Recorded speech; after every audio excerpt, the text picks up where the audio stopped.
Morning lads. Today I will be doing a tutorial on how to play with the NAGINATA. It is not the only way you can play with it, and will not include all the important details, but more of a basic idea of how I use it. There are two main play styles, offensive and defensive. In traditional combat, I will be starting by explaining defensive. Keep in mind that you don't have to choose between one. You can switch between style while in combat, or from opponent to opponent. Anyhow, let's get it, know it, into. Enjoy!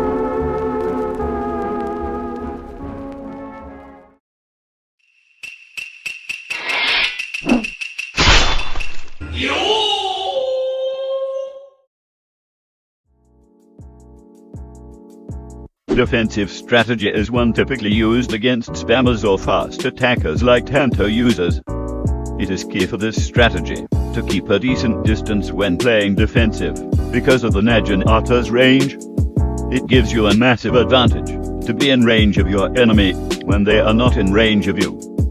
To keep a distance, try using the dash move, but move backwards instead towards the opponent.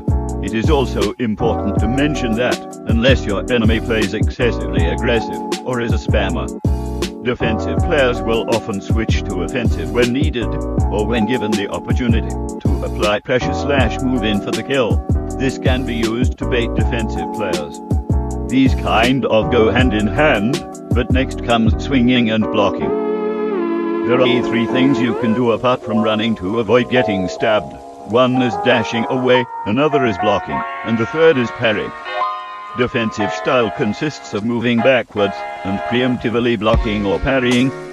Parrying can be risky, but can also result in either a defense or an accidental kill if your opponent was not swinging or blocking. So sometimes it is good to swing just in case. If you think that your opponent is about to attack, just keep in mind not to spam and that the weapon has a cooldown.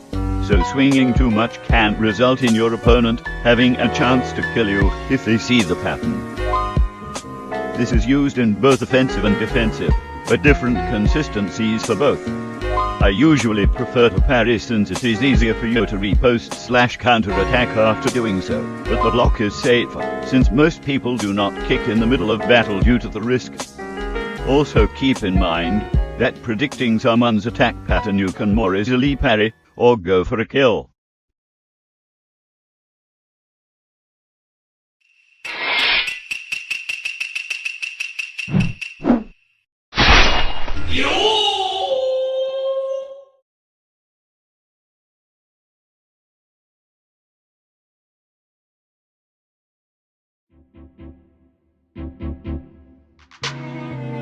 The aggressive style is more common amongst players, and takes advantage of one simple yet complex requirement: keeping pressure. Of course, to do this, you must start somewhere. Players using this strategy normally will start with some sort of jump or dash attack. A good example is the ones used to kill the player that was seen to introduce this strategy. This attack is a good starting attack since it's low risk and normal easy recovery, and is done by equipping the weapon, holding W then after dash. Automatically jump right after and swing the weapon. Remember to block after you land or dash away. Now that you are directly fighting, here comes the more risky intense part.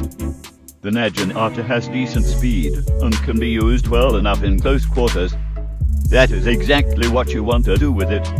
Give your opponent no room to breathe, so that they have a harder time getting away from you, and dash away, or switch to defensive if you need to recover. With most enemies and using the NAGINATA, you will want to keep to their side since that is a harder place to hit. Do not stand still and move in an unpredictable pattern, while still being able to land blows on your opponent. The ideal outcome would be to land a dash or a jump on your opponent and have the fight over in an instant, but otherwise moving a lot can be crucial for surviving. I do the mistake of jumping too much. Do not do this unless necessary, because jumping leaves you with less movement speed and can leave you vulnerable.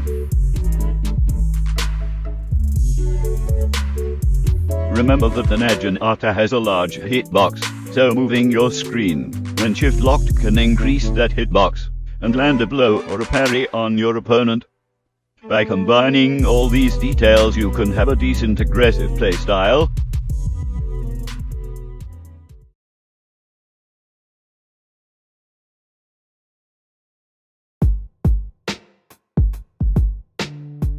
Thank you so much for watching this user-found video. This has been How to NAGINATA 101.